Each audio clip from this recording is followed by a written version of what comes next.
안녕하세요. 저희는 배민 선물하기를 만드는 사람들입니다. 저는 프로덕트 디자이너 김유리입니다. 저는 프론트 개발자 안현철입니다. 저는 폰트 개발자 전수현입니다. PM 진예령입니다. 저희가 이야기할 주제는 배민 선물하기에서 6주 안에 완성한 나만의 카드 프로젝트에 대한 이야기이고요. 발표 끝에 이 기능을 사용자들이 어떻게 잘 사용하고 있는지도 간략하게 소개해 보겠습니다. 혹시 배민 선물하기에서 직접 카드를 만들어서 선물을 보낸 경험이 있으신가요? 나만의 카드는 선물하기에서 상품권을 구매할 때 그 상품권과 함께 보낼 카드를 사용자가 직접 커스텀해서 보낼 수 있는 카드예요. 이 커스텀 기능은 선물하기 홈에서 바로 만나보실 수 있는데요. 선물하기 홈 상단 위젯에 나만의 카드 카테고리 맨 앞에 있는 나만의 카드 만들기 버튼을 통해서 카드를 커스텀할 수 있는 플로우로 진입이 가능하고요. 여기에서 내 디바이스 앨범의 사진을 직접 업로드하고 업로드한 사진을 확대, 축소, 회전 등 자유롭게 편집할 수 있어요. 이렇게 편집된 사진은 카드로 사용된다고 이해해 주시면 되고요. 이 사진으로 만든 카드 위에 전달하고 싶은 문구를 추가하거나 붙이고 싶은 스티커를 골라서 카드 위를 꾸며볼 수 있어요. 그럼 이렇게 세상에서 하나뿐인 특별한 카드를 만들 수 있습니다.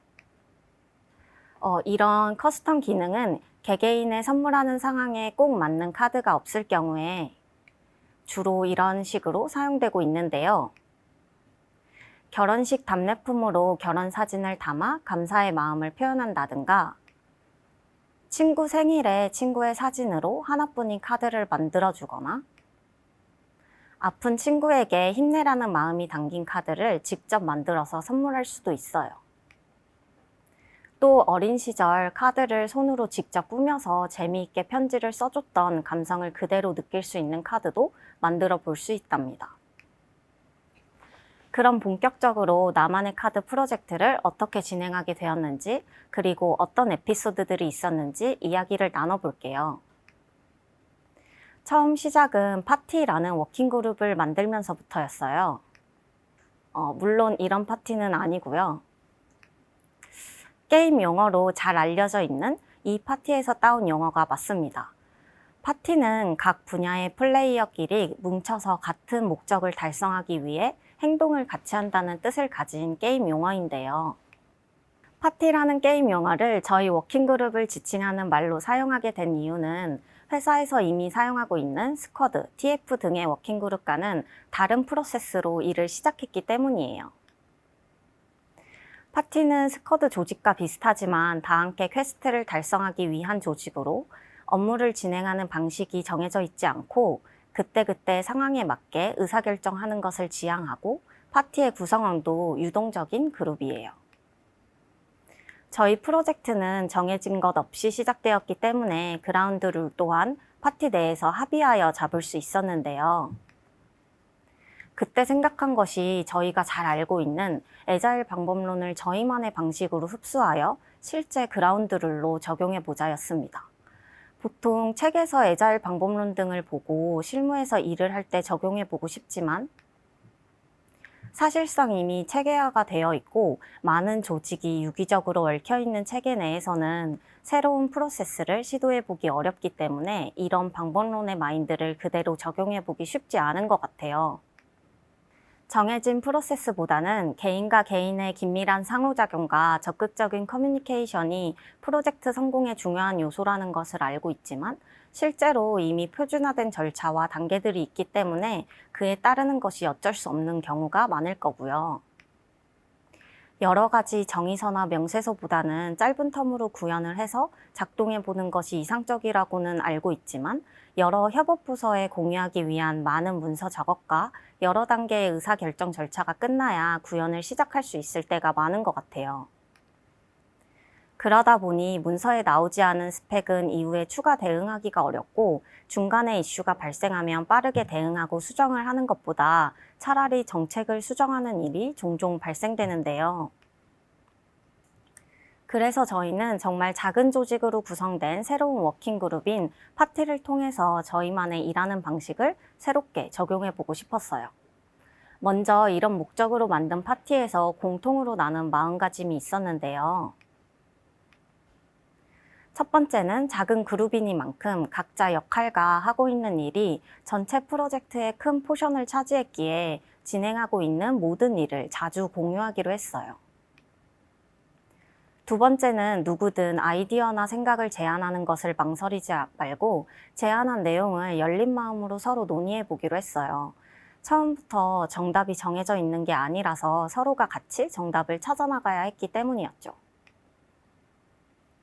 이렇게 시작된 파티에서는 일을 시작하는 것도 기획이 선행되는 것이 아닌 모두 함께 동시에 시작하게 되었어요.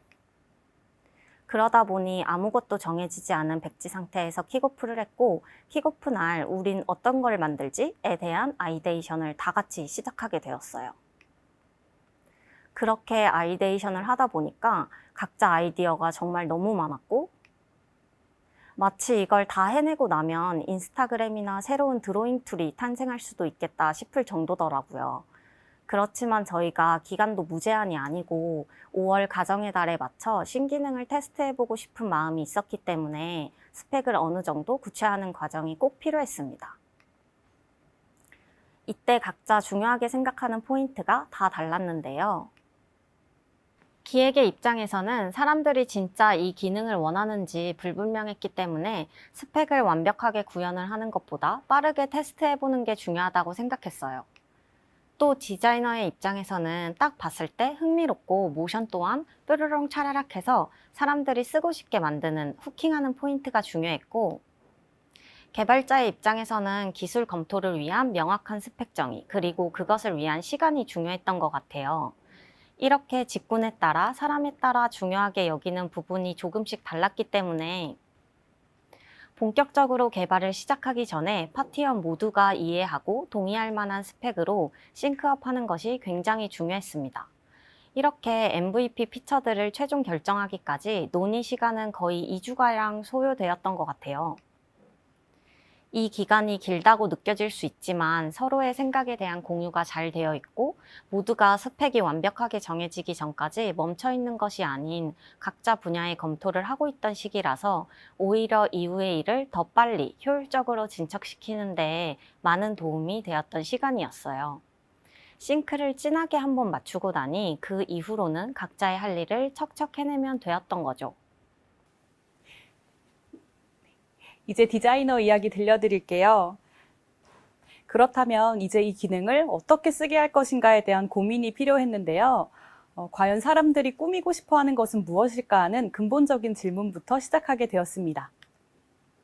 왜냐하면 이미 잘 만들어진 완성형 카드가 있는데 사람들은 더 꾸미고 싶어 할까라는 의문이 있었던 거죠. 하지만 우리는 이 기능이 카드의 마음을 한 스푼 더하는 내 감정을 전달하기 위한 도구여야 한다고 생각했습니다. 그래서 꾸미기 전용 카드뿐만 아니라 기존 카드들에도 기능을 열어주기로 하였습니다. 그렇다면 반대로 꾸미기 전용 카드의 경우에는 새로운 의문이 생기게 됩니다. 꾸미기 전용 카드는 유저가 자유롭게 스티커와 텍스트를 사용해서 꾸밀 수 있는 카드 타입을 말하는데요.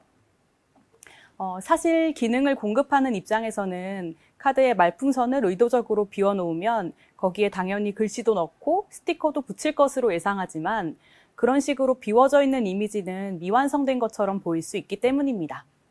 나만의 카드 기능을 모르는 사람의 입장에서는 어딘가 모자란 카드처럼 보일 텐데 과연 이 카드로 선물하고 싶은 마음이 들까 하는 걱정이 앞섰습니다. 그 자체로 유저가 꾸미고 싶어야 하는 데다가 어떻게 꾸밀 수 있는지 한눈에 예측 가능해야 했어요. 그런데 이런 고민은 디자인 조직 내에서만 한다기보다 기획, 개발, 그 밖의 모든 유관 부서의 싱크업이 중요했는데요. 안 그러면 그냥 일반적인 커스텀 기능을 붙이는 것과 다를 바가 없어지기 때문입니다. 이런 싱크업을 바탕으로 좋은 아이디어의 카드들을 제작해 주신 덕분에 메인홈에서는 GIF를 활용한 카드 썸네일을 통해서 사용자가 어떻게 꾸밀 수 있는지 예측 가능한 카드들이 함께 전시되고 있습니다.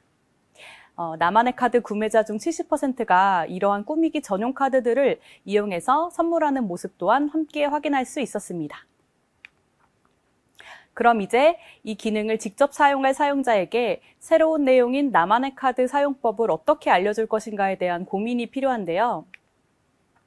초반에는 카드 꾸미기 화면에 처음 진입해서 사진 선택, 사진 변경, 사진 자르기, 스티커 추가, 텍스트 입력을 전부 하나의 화면에서 보여주려고 했습니다.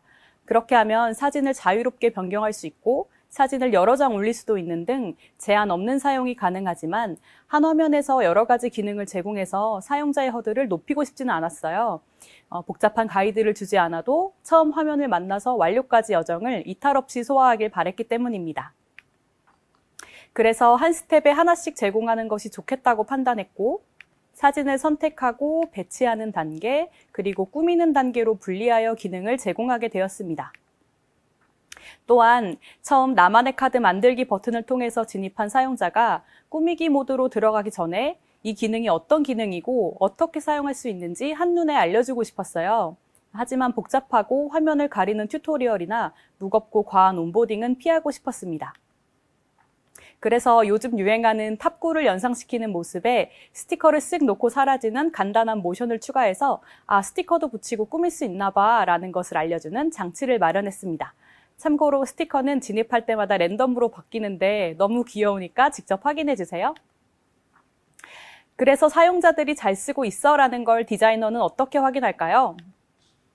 한 가지 예시로 카드 꾸미기 지면에서 카드를 다 꾸미고 난 뒤에 뒤로 가기 버튼을 누르면 꾸민 내역을 저장해둘 수 없기 때문에 내용이 전부 사라지게 되는데요. 사실 이건 사용자의 행동에 따른 당연한 결과이지만 열심히 꾸민 내용이 다 날아가게 되는 거니까 피드백을 주는 것이 좋겠다고 판단하였습니다. 대신 사용자의 행동에 매번 피드백을 주는 것도 번거로울 수 있기 때문에 이렇게 유효성 검증을 넣어서 배포를 한 후에 사람들이 이 행동에 대한 결과를 얼마나 당연하게 생각하는지를 예 혹은 아니요 버튼의 탭 %로 검증해 보기로 했습니다. 참고로 유효성 검증은 뒤로 가기 버튼을 눌렀을 때 정말 뒤로 가시겠습니까와 같이 사용자의 행동을 한 번 더 검증하는 과정을 거치는 것을 의미합니다. 결과적으로 데이터를 보니까 90%가 넘는 사용자들이 뒤로 가기 버튼을 누르면 해당 페이지에서 벗어난다는 것을 인지하고 있다고 판단되었습니다.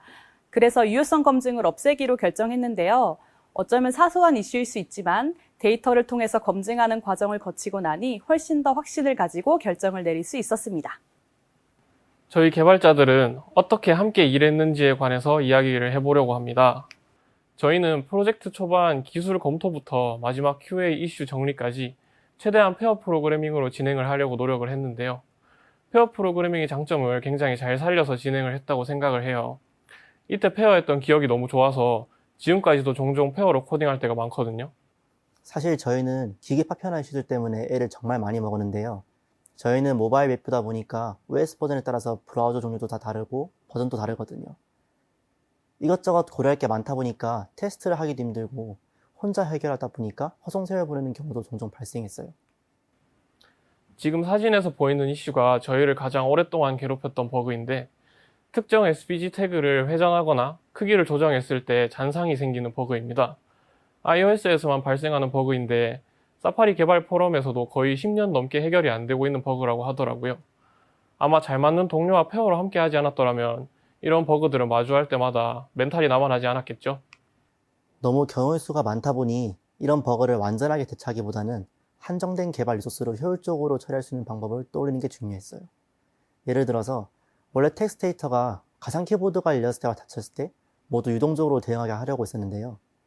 OS별로 가상 키보드가 동작하는 방식이나 뷰포트의 정의가 달라서 어떻게 처리할지 스트레스를 많이 받았는데 같이 논의를 하다 보니 아예 가상 키보드가 닫히면은 에디터도 같이 닫아버리자는 아이디어가 나왔어요. 그렇게 하니까 개발도 쉬워졌고 쓰기에도 훨씬 편하더라고요. 같이 고민하다 보니 이런 아이디어들이 계속 나와서 좋은 흐름으로 개발을 진행했던 것 같아요. 사실 이렇게만 들으면 페어 프로그래밍이 마냥 좋아 보이기만 할 수도 있는데요.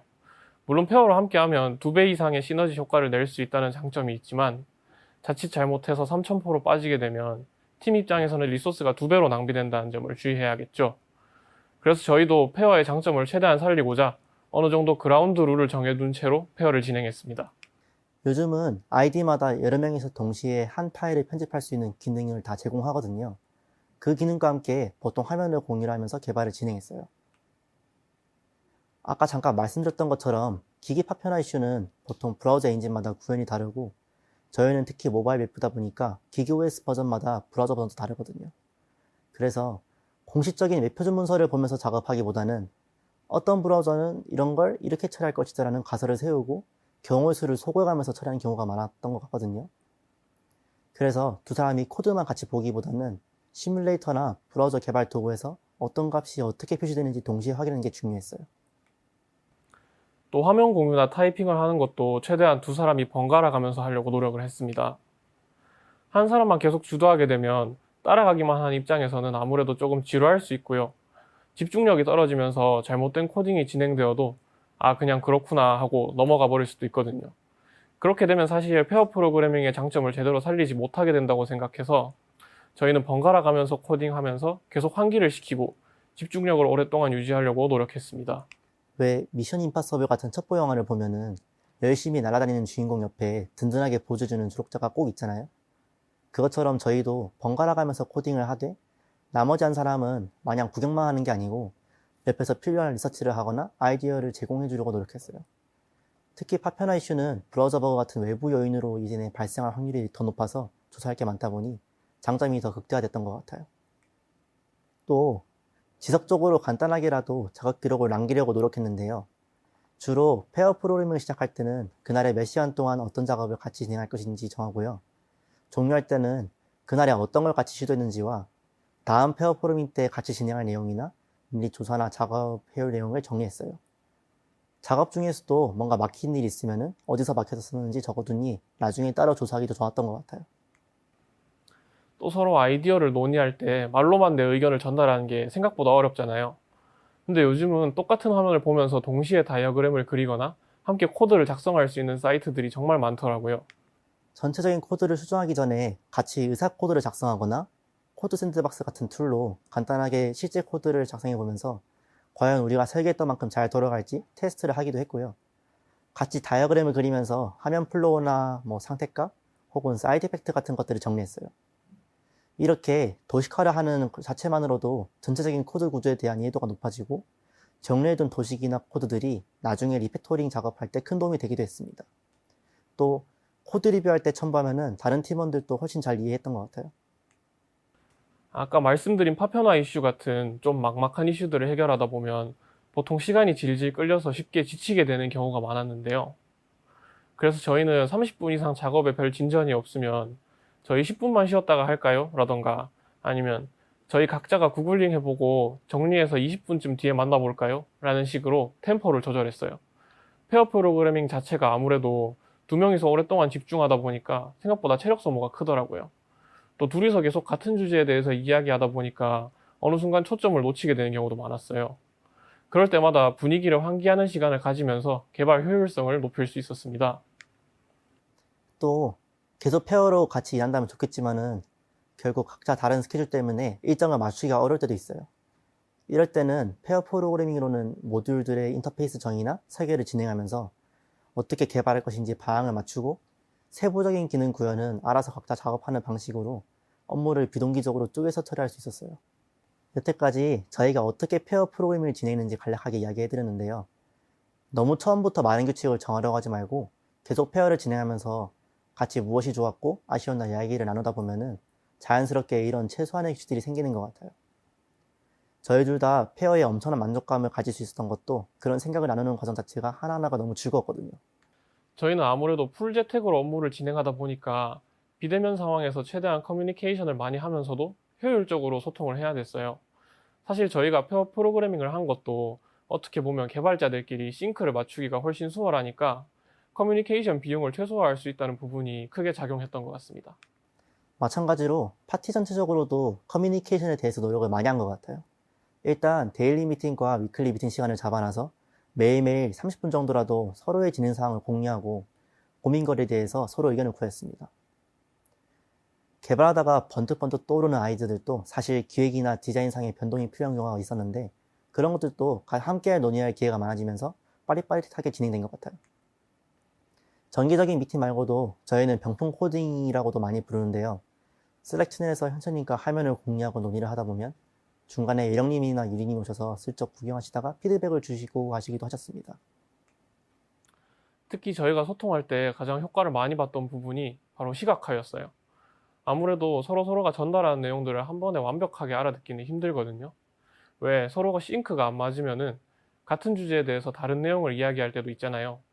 그런 경우들을 최대한 피하기 위해서 말로만 설명하거나 문서에다가 글로 설명하는 건 최소화했어요. 대신 각자 시각 자료를 가져와서 상대방에게 확실하게 이해를 시키려고 노력했습니다.